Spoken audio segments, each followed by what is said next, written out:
आप सभी को नमस्कार है। जैसा कि हम लोग इस चैनल पर लेकर के आ रहे हैं कि बहुत ही शानदार बुक जिसका नाम है think and grow rich by Napoleon Hill. इसका चैप्टर नंबर 1 हम लेकर के आए थे जिसका नाम था विचार ही वस्तु है। उस चैप्टर में एक स्टोरी है मिस्टर बॉर्न्स की, जो कि न्यू जर्सी जाते हैं थॉमस अल्वा एडिसन के ऑफिस, उनके कारखाने, उनका प्रैक्टिकल रूम, आप जो भी कह लीजिए, और उनका मेन टारगेट होता है कि वो थॉमस अल्वा एडिसन के साथ पार्टनरशिप करेंगे और फाइनली वो कर भी लेते हैं। इसको कवर किया गया है चैप्टर नंबर 1 में। हम इसकी बात यहाँ क्यों कर रहे हैं? इसके बात इसलिए यहाँ कर रहे हैं क्योंकि चैप्टर नंबर 2 में भी इस स्टोरी को थोड़ा सा रिपीट किया गया है और पूरी स्टोरी में सिर्फ यही एक लाइन 2 लाइन बताया गया है जो मैं आपको शॉर्ट में बता रहा हूँ। वो ये कि मिस्टर बॉर्न कभी भी ये नहीं सोचे कि अगर थॉमस अल्वा एडिसन के साथ मैं बिजनेस पार्टनरशिप नहीं कर पाया तो कहीं कोई और काम देख लूँगा। ऐसा उनके मन में कभी विचार नहीं आया। कभी उन्होंने ये नहीं सोचा कि थॉमस मना कर देंगे तो मैं उन्हीं की कंपनी में जॉब करूंगा या कहीं और जॉब करूंगा। उन्होंने ऐसा भी नहीं सोचा। हो सकता था बहुत सारे उनके कलीग थे, क्योंकि कुछ टाइम को उन्होंने जॉब भी किया था थॉमस का ऑफिस में, तो बहुत सारे लोग कहते थे कि आप सिर्फ एक बड़ी मशीन में किल की जितनी वैल्यू होती है उतनी ही आपकी वैल्यू इस ऑफिस में है, उससे ज़्यादा कुछ भी नहीं है। बट मिस्टर बॉर्न अपने दिमाग से इस बात को कभी नहीं हटने दिए कि वो थॉमस अल्वा एडिसन के पार्टनर बनना चाहते हैं और फाइनली वो बने। अब हम एक स्टोरी की बात करते हैं, इसी चैप्टर में दिया गया है।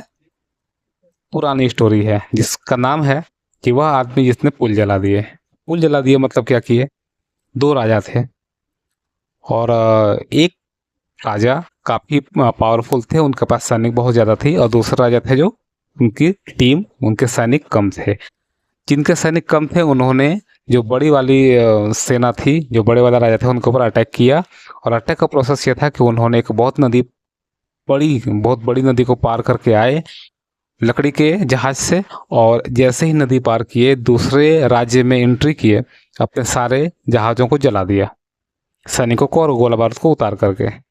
और अपने सैनिकों को उन्होंने एक संदेश दिया कि देखो, जिस बोट से, जिस जहाज से, जिस नाव से चल के हम यहाँ तक आए हैं वो जहाज तो जल गया। अब हमारे पास कोई ऑप्शन नहीं है जीतने के अलावा। या तो हम जीतेंगे तो ही यहाँ से वापस अपने घर जा सकते हैं, या फिर हम मारे जाएंगे। फैसला आपके हाथ में है। और फाइनली वो टीम, वो राजा जिनके सैनिक कम थे, जिन्होंने अपने पूरे जहाज जला दिए, वो लोग जीत गए। क्यों जीत गए? क्योंकि उनको बैक होने का ऑप्शन नहीं था। मिस्टर बॉर्न ने भी ऐसा ही किया था, उनके पास पीछे हटने का ऑप्शन नहीं था, या यूं कहें उन्होंने खुद ही अपने ऑप्शन सारे क्लोज कर दिए थे। ऑथर कहना चाहते हैं कि जब हमारे पास कोई एक लक्ष्य होता है, एक ही चीज़ टारगेट होता है और एक ही माइंड में घूमता रहता है बात, तो उसके सक्सेसफुल होने की संभावना बढ़ जाती है। शिकागो में एक भयंकर अग्निकांड हुआ था उस टाइम पर, और व्यापारियों का समूह वहाँ से डिसीजन लिया कि अब हम यहाँ से छोड़ करके, इस जगह को छोड़ करके किसी और जगह पर चले जाएंगे और वहाँ अपने स्टोर को फिर से ओपन करेंगे। ये एक दूसरी स्टोरी है बट रियल घटना है। सारे व्यापारी लगभग ये डिसीजन लिए एक व्यक्ति को छोड़ करके, और एक व्यक्ति ने कहा कि जहाँ आग लगी है मैं यहीं दुनिया का सबसे बड़ा स्टोर बनाऊंगा और कोई साथ नहीं देगा तो मैं अकेले बनाऊंगा। उन्होंने ठान लिया और वो ऐसा कर सके। जिनका नाम था मार्शल फील्ड। कहा जाता है कि वो स्टोर अभी भी शिकागो में वैसे ही खड़ा है। ऑथर कहते हैं कि वयस्क आदमी जो धन का मतलब समझता है, वह धन चाहता है कि हम सोच लिए तो दौलत आ जाएगी। जनरली यंगस्टर ये समझते हैं। अगर हो सकता है आप भी ये सोच रहे हो कि अच्छा अगर ऐसी बात है तो हम सोच लिए और धन आ गया, तो ऐसा नहीं होना है। क्या होना है? इनका कहना है, मैं लाइन बाय लाइन पढ़ रहा हूँ, इनका कहना है कि दौलत निश्चित रूप से आती है अगर दौलत हासिल करने की प्रबल इच्छा हो, ऐसी इच्छा जो दिल और दिमाग पर हावी हो जाए और अस्थाई मानसिक अवस्था बन जाए। अस्थाई मानसिक अवस्था का मतलब क्या? जैसे कुछ लोग होते हैं ना, उनको कोई अगर मान लेते प्लेयर है, उसके दिमाग में खेलना ही जूझा है, पुल मुझे खेलना है खेलना है खेलना है। जैसा कि आप देखे होंगे मिल्खा सिंह का, उनके पैर में चोट लगा फिर भी दौड़ना है दौड़ना है। तो वो मानसिक अवस्था हो गई है अस्थाई, फिक्स कि मुझे तो यही करना है। बहुत सारे लोग होते हैं जिनको जॉब करना है तो जॉब ही करना है। कुछ ऐसे हैं जो बिजनेस करना है तो बिजनेस ही करना है। कुछ सिंगर्स होते हैं कुछ भी कंडीशन हो वो गाना ही गाना चाहते हैं हर कंडीशन में। तो ऑथर कहना चाह रहे हैं कि जब आपकी मानसिक अवस्था ऐसी बन जाए कि आप सिर्फ रिच ही होना चाहते हैं, कोई ऑप्शन नहीं है, तब जा करके प्रॉस्पेरिटी आती है और बहुत अधिक मात्रा में आती है, बहुत बड़ी मात्रा में आती है। और प्रबल इच्छा को सोने में बदलने के 6 तरीके, अगला ये पॉइंट है, प्रबल इच्छा को सोने में बदलने के 6 तरीके। अब मैं बताने वाला हूँ कि क्या 6 तरीके ऑथर शेयर करना चाहते हैं। ये जो 6 तरीके हैं पूरे बुक का, ये बिल्कुल स्पाइनल है, ये रीढ़ है। आगे के जो भी चैप्टर हम लोग पढ़ेंगे, जो भी हम लोग बात करेंगे, घुमा फिरा करके बात यहीं आएगी। तो इसको बहुत ध्यान से समझेंगे। अगर पॉसिबल हो तो आप एक पेपर पेन ले लीजिए और लिख लीजिए इस पॉइंट्स को, वीडियो को पॉज कर करके। सबसे पहला तरीका, पहला पॉइंट, जैसा है मैं वैसा हूबहू पढ़ रहा हूँ। अपने दिमाग में पैसे की वह निश्चित मात्रा सोच लें जिसे हासिल करने की आपकी प्रबल इच्छा है। केवल यही कहना पर्याप्त नहीं है कि ढेर सारा पैसा चाहिए। कोई निश्चित रकम सोचें, यानी फिक्स अमाउंट आपको सोचना ही पड़ेगा। इस निश्चित रकम के पीछे एक मनोवैज्ञानिक कारण है जिसे मैं बाद में अगले अध्याय में स्पष्ट रूप से बताऊंगा। अगले चैप्टर में क्लियर इसके बारे में बताया जाएगा। पॉइंट नंबर 2, यह तय कर लें कि जिस पैसे की आप में प्रबल इच्छा है उसके बदले में आप क्या देना चाहते हैं, क्योंकि रियलिटी तो यही है कि इस दुनिया में कुछ भी फ्री में नहीं मिलती। ओके। पॉइंट नंबर 3, एक निश्चित तारीख तय कर लें जब तक आप अपनी प्रबल इच्छा यानी धनराशि को प्राप्त करना चाहते हैं। यहाँ पैसे की बात हो रही है, तो जिस पैसे को आप जितना पाना चाहते हैं, यानी अमाउंट फिक्स होना चाहिए और डेट फिक्स होना चाहिए। चौथा पॉइंट है, एक निश्चित योजना बना लें कि आप किस तरह अपनी प्रबल इच्छा को सच बनाएंगे, और फिर चाहे आप तैयार हों या ना हों, एकदम काम में जुट जाएं और इस योजना को पर्याप्त रूप लेने दें और अपने कार्य को पूरी तरीके से करें। यानी कि आपको एक प्लान डिजाइन करना है और उस प्लान पे काम करना शुरू कर देना है। पांचवा पॉइंट, आप कितनी रकम हासिल करना चाहते हैं, उसकी समय सीमा, आप उस धनराशि के बदले में क्या देना चाहते हैं, और वह योजना जिसके द्वारा आप इस धनराशि को हासिल करना चाहते हैं, इसका स्पष्ट संक्षिप्त विवरण लिख लें। यानी आपको पेपर पे लिखना ही पड़ेगा, आप कहीं इधर नहीं लिख सकते हैं कि हाँ ऐसे चलो बाद में लिख लेंगे। अगर सारे स्टेप्स को फॉलो करने हैं तो आपको लिखना ही पड़ेगा। और 6, सबसे इम्पोर्टेंट चीज, अपने लिखे हुए ब्यौरे को जोर से दिन में 2 बार पढ़ें, एक बार रात को सोने से पहले और एक बार सुबह उठते ही। जब आप पढ़ें तो यह अनुभव करें और विश्वास करें कि आपके पास उतना पैसा मौजूद है। पॉइंट नंबर 6 है, यानी कि यहाँ कहीं ना कहीं बात हो रही है विजुअलाइजेशन की, कि अगर वो अमाउंट आपके हाथ में आ जाए, वो अमाउंट आपके अकाउंट में आ जाए, तो आपको क्या फील होगा, आप कैसे रिएक्ट करोगे, आप किस तरीके का एक्शन लोगे, आपके चेहरे पे क्या एक्सप्रेशन होगा, ये सारा कुछ बिल्कुल होना चाहिए। ये दृढ़ इच्छा आपके अंदर होनी चाहिए और उसको आपको एक दिन में 2 बार पढ़ना है। तो ये हो गए 6 पॉइंट, और बाकी हम लोग बात करते हैं कि आगे ऑथर क्या कहना चाहते हैं। शुरू करते हैं। नेपोलियन हिल आपसे पूछते हैं कि क्या आप करोड़पति होने की कल्पना कर सकते हैं, और फिर वो कहते हैं यह निर्देश सिर्फ किसी अज्ञानी आदमी को ही प्रैक्टिकल नहीं लगेगा, क्योंकि वह मानव मस्तिष्क के कार्य करने के सिद्धांत के बारे में कुछ नहीं जानता। वो यही कहते हैं कि कुछ लोग इन 6 कदमों को पहचानने में असफल होते हैं। कौन 6 कदम, जिसके हमने अभी बात की।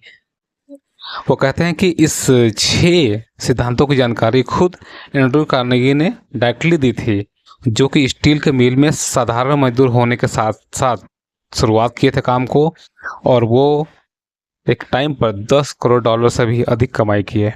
उस टाइम पर, बहुत पहले की बात है ये, जबरदस्त। आपको यह भी जानना महत्वपूर्ण है कि थॉमस अल्वा एडिसन ने इन 6 कदमों पर अपनी मोहर लगाई थी, और उन्होंने कहा था कि सिर्फ ये रिच बनने के लिए, सिर्फ अमीर बनने के लिए ही नहीं, लाइफ के किसी भी एस्पेक्ट में, हेल्थ, वेल्थ, रिलेशनशिप, स्पिरिचुअलिटी, किसी भी सेक्टर में आप इन 6 कदमों का, इन 6 सिद्धांतों का इस्तेमाल करके सक्सेसफुल हो सकते हैं। इन सिद्धांतों में किसी कठिन मेहनत की जरूरत नहीं है, यह आपसे कोई बलिदान नहीं मांगता। ये वह नहीं चाहते कि आप मूर्ख बन जाएं, मतलब मूर्खों की तरह बात करें, ऐसा भी नहीं चाहते। इन पर अमल करने के लिए यह कतई जरूरी नहीं है कि आप उच्च शिक्षित हों, परंतु इन 6 कदमों को महत्वपूर्ण तरीके से इस्तेमाल करने के लिए आप में पर्याप्त कल्पना शक्ति होनी चाहिए, यानी कि आपके अंदर इमेजिनेशन पावर प्रॉपर होनी चाहिए, तभी आप इन सारे टेक्निक का इस्तेमाल कर सकते हैं।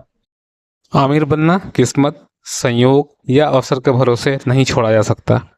हर इंसान को यह समझ लेना चाहिए कि जिन लोगों ने ढेर सारी दौलत इकट्ठी की है, उन्होंने दौलत पाने से पहले काफ़ी सपने देखे, आशाएं संजोई, प्रबल इच्छाओं और योजनाओं का सहारा लिया।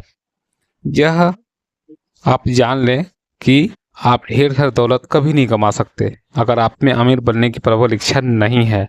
जैसा कि हमने पिछले चैप्टर में बात किया था कि अगर इनकम करना या रिच बनना आपकी मानसिक अवस्था ना बन जाए, तब तक आप उसको नहीं पा सकते। अगर आप बहुत ज़्यादा दौलत कमाना चाहते हैं, तब वो आपकी मानसिक अवस्था बन जाएगी, तभी ऐसा होगा। जैसा कि पार्ट 1 में हमने बात किया था। महान सपनों की शक्ति, यहाँ बताई जा रही है कि सपनों की शक्ति कितनी होती है। अमेरिका के दौर में हमें यह जानकर प्रोत्साहन मिलता है कि आज की तेजी से बदलती दुनिया में नए विचार, काम करने के नए तरीके, नए लीडर, नए आविष्कारक, शिक्षा के नए तरीके, मार्केटिंग के नए तरीके, नई पुस्तक, नए साहित्य, टेलीविजन के लिए नए फीचर्स, नई और बेहतर चीज़ों की इस मांग के पीछे एक गुण है जो जीतने के लिए अनिवार्य है, और वो है निश्चित लक्ष्य, यानी कि आपका फिक्स टारगेट, फिक्स एम। यह जानना कि आप क्या चाहते हैं और आपके लक्ष्य को हासिल करने की प्रबल इच्छा। यानी जब तक आपके पास कोई क्लियर एम नहीं होगा, क्लियर गोल नहीं होगा और उसको प्रॉपर तरीके से पाने के आपके पास रोड मैप नहीं होगा, तब तक आप किसी भी टारगेट को अचीव नहीं कर सकते। इससे कोई फर्क नहीं पड़ता कि वो टारगेट छोटा है या बड़ा है। आगे नेपोलियन हिल कहते हैं कि दौलत इकट्ठी करने की प्रबल इच्छा के साथ हमें याद रखना चाहिए कि दुनिया के सबसे सच्चे लीडर वही लोग हैं जिन्होंने छुपे हुए अवसर की अदृश्य शक्तियों का दोहन किया। दोहन किया मतलब क्या? अदृश्य शक्तियों को पहचान लिया और उनका प्रैक्टिकल प्रयोग किया। जिन्होंने विचारों की शक्तियों को गगनचुंबी इमारतों, शहर, फैक्ट्री, हवाई जहाज, वाहनों और सुख सुविधाओं में बदला। क्या मतलब है इसका? मतलब जो सच्चे लीडर यानी जो बड़े बिजनेसमैन हैं जिन्होंने रूल किया किस किस सेक्टर में, उन्होंने हमेशा छिपी हुई अवसरों को देखा। कोई तो ऐसा होगा जो सबसे पहले हवाई जहाज के बारे में सोचा होगा, कोई तो ऐसा होगा जो सबसे पहले बड़ी फैक्ट्री बनाने के बारे में, बड़ी बिल्डिंग बनाने के बारे में सोचा होगा। तो कहीं तो हाइड होगा ना ये विचार। नेपोलियन हिल यही करते हैं, ये विचार कहीं तो हाइड होगा, छिपा होगा। उनकी नज़र गई क्योंकि उनके पास एम था, उनके पास टारगेट था, तो वहाँ नज़र गई और उसे उन्होंने फिजिकल फॉर्म में मैनिफेस्ट किया। आगे कहता है कि अमीर बनने की योजना बताते समय सपने देखने वालों को तुच्छ न समझें। नहीं आप किसी दूसरे व्यक्ति की बातों में आए जो आपको यह समझाना चाहते हैं कि सपने देखना मूर्खता है। बदले हुई दुनिया में महान सफलता हासिल करने के लिए आपको अतीत के सफल लोगों के सूत्रों पर चलना होगा, जिनके सपनों में मानव जाति को बहुत बहुमूल्य चीज़ें दी हैं। वे सूत्र जो हमारे देश की धमनियों की रक्त की तरह प्रभावित हो रहे हैं। कहने का मतलब है कि बहुत सारे ऐसे फॉर्मूले हैं जिसमें सक्सेसफुल लोग आगे बढ़े। तो अगर हमें भी आगे बढ़ना है तो हमें उन सक्सेसफुल लोगों के स्टेप्स को फॉलो करना चाहिए। थॉमस एडिसन एक ऐसे बल्ब का आविष्कार कर रहे थे जो बिजली से चले, और उसे बनाने उन्होंने 10,000 बार असफल हुए। हम सबको पता है ये स्टोरी। पर क्या कहना चाहते हैं कि प्रैक्टिकल स्वप्नदर्शी मैदान नहीं छोड़ते। यानी कि अगर आप सही में ड्रीम देखते हैं और विजुअलाइजेशन पावर आपके अंदर है, कुछ करने की क्षमता है, तो आप पीछे नहीं हटेंगे। राइट बंधुओं ने एक ऐसी मशीन का सपना देखा जो हवा में उड़ सके, और आज हम देख रहे हैं कि उनका सोच का रिजल्ट क्या है हमारे साथ। तो नेपोलियन हिल यही कहते हैं कि अगर आपके अंदर प्रॉपर इमेजिनेशन की पावर है, सपने देखने की हिम्मत है और कुछ करने के प्लान है आपके अंदर, तो 100% आपको सक्सेस मिलेगा। इसमें कोई दो राय नहीं है। जो भी सक्सेसफुल लोग हुए हैं उन्होंने इसी टेक्निक का इस्तेमाल किया। अगले पार्ट में नेपोलियन हिल कहते हैं कि अपने सपनों को किस तरीके से लॉन्चिंग पैड से ऊपर भेजा जाए। इसका क्या मतलब हुआ? इसका मतलब हुआ कि जो भी हम ड्रीम्स देख रहे हैं, जो भी हमारा एम है, उसको किस तरीके से अब मैनिफेस्टेशन की तरफ लेकर के जाया जाए। वो कहते हैं कि बनने और करने की प्रबल इच्छा वह शुरुआती बिंदु है जहाँ से स्वप्नदर्शी को अपने ऊपर की यात्रा शुरू करनी चाहिए। महत्वाकांक्षा के अभाव, उदासीनता या आलस से सपने पैदा नहीं होते। क्लियर हो गया ये चीज़? याद रखें कि जो लोग जीवन में सफल हुए हैं उन्हें बुरी शुरुआत का अनुभव हुआ है, और सफलता की मंजिल पर पहुंचने से पहले उनकी राह में बहुत सारी बाधाएं आई हैं। बहुत सारे लोगों का एनालिसिस किया गया है अभी, जिसमें ये देखा गया कि व्यक्ति मैक्सिमम उस टाइम पर सक्सेस हुआ या बेहतरीन चीज़ उसके लाइफ में हुई जब वो अपने लाइफ के बहुत ही डाउन पॉइंट पे था, बहुत ही निगेटिव फेस में था। जैसा कि एक एग्जाम्पल है जॉन बैनन। ये अंग्रेजी साहित्य की एक अमर पुस्तक द पिलग्रिम प्रोग्रेस तब लिखे जब उन्हें धार्मिक विचारों की वजह से जेल में डाल दिया गया था। ओ हेनरी ने अपने मस्तिष्क में सोई हुई अपनी प्रतिभा को तब जाना जब उन पर दुर्भाग्य का पहाड़ टूटा।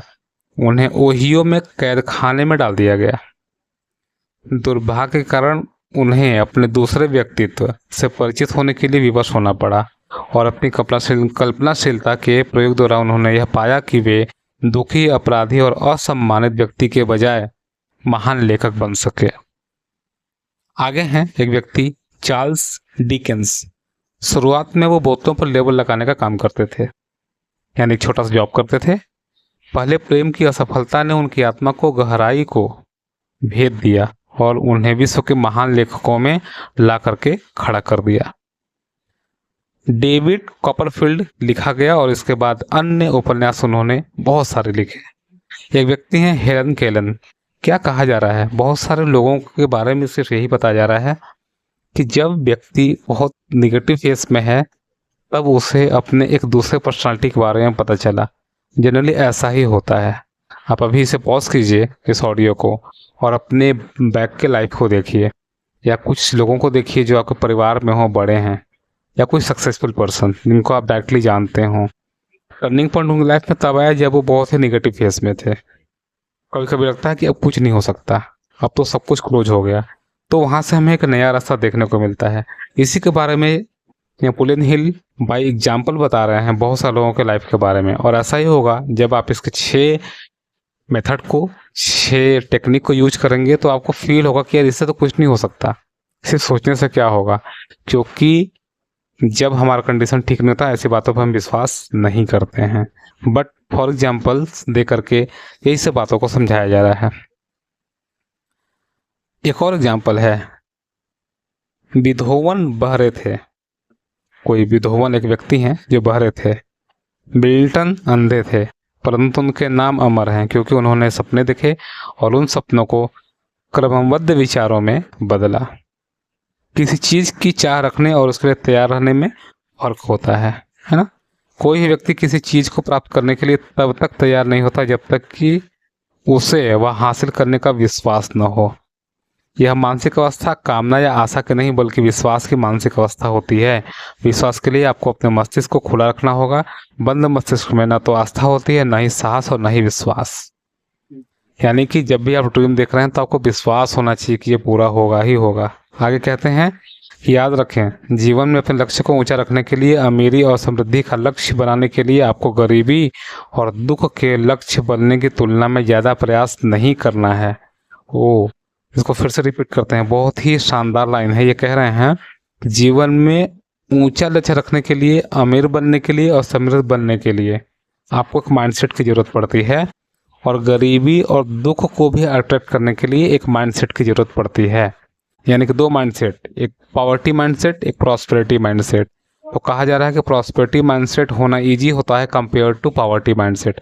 अपने आप को छोटा कर देना, दुखी कर देना, गरीबी कर देना, इसके कंपेयर में अपने आप को बड़ा कर लेना, अमीर बनना, ऊंचाई पे पहुंचना, ये ज़्यादा इजी है।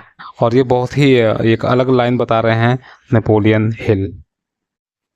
नेपोलियन हिल अपने एक लाइफ के बारे में यहाँ पर शेयर करते हैं कि स्टोरी, और वो कहते हैं कि इच्छा प्रकृति को हरा सकती है।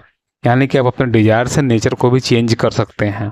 अपने बेटे के बारे में बात कर रहे हैं कि उनका बेटा जो छोटा वाला था उसके कान नहीं थे। डॉक्टर ने कहा कि वो कभी भी सुन नहीं सकता, बट नेपोलियन हिल इस बात को नकार दिए। वो कभी इस बात को एक्सेप्ट नहीं किया कि उनका बेटा सुन नहीं सकता। अपने माइंड में उन्होंने हमेशा इस विचार को रखा कि वो बिल्कुल सुनेगा भी, बोलेगा भी, पढ़ेगा भी, हर वो नेचुरल काम करेगा जो सभी लोग करते हैं। जब उनका बेटा थोड़ा सा बड़ा हुआ और कॉर्पोरेट करना शुरू किया तब इन्हें पता चला कि थोड़ा सा तो इसे सुनाई देता है, और थोड़े से सुनाई देने के पावर को यूज करते हुए उन्होंने अपने बेटे के दिमाग में हमेशा इस बात को डालना शुरू किया कि वो एक महान बेटा है, वो एक स्ट्रांग बेटा है, वो सुन सकता है, वो समझ सकता है, और उसकी लाइफ बहुत ही बेटर है। हर बार, हर समय वो अपने बेटे के सबकॉन्शियस माइंड में इस बात को प्लांट करते गए, और उनके माइंड में भी ये विचार बहुत ही स्ट्रांगली था कि मेरा बेटा सुन सकता है। हालांकि उन्हें भी डर लगता था कि शायद मेरे विचार गलत हैं, बट मैक्सिमम टाइम वो इसी फेस में रहते थे कि उनका बेटा सुन सकता है।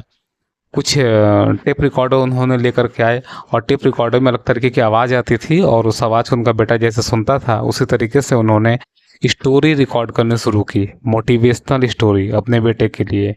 और फाइनली ऐसा हुआ कि उनके बेटे की सुनने की शक्ति वापस आई, का जो पावर था समझने का वो वापस आया, और जितनी हो सके उतनी पॉजिटिव चीज़ें उन्होंने अपने बेटे के दिमाग में डाला। फाइनली कहना क्या चाहते हैं, फाइनली सिर्फ एक ही बात कहा जा रहा है, जैसा कि चैप्टर का नाम है इच्छा, यानी अगर आपकी डिजायर बहुत स्ट्रांग है, आपकी इच्छा बहुत स्ट्रांग है, तो नेचर भी आपका सपोर्ट करती है। फाइनली नेपोलियन हिल अपने एक्सपीरियंस के बेस पर, बुक के बेस पर हमें यही बताना चाहते हैं।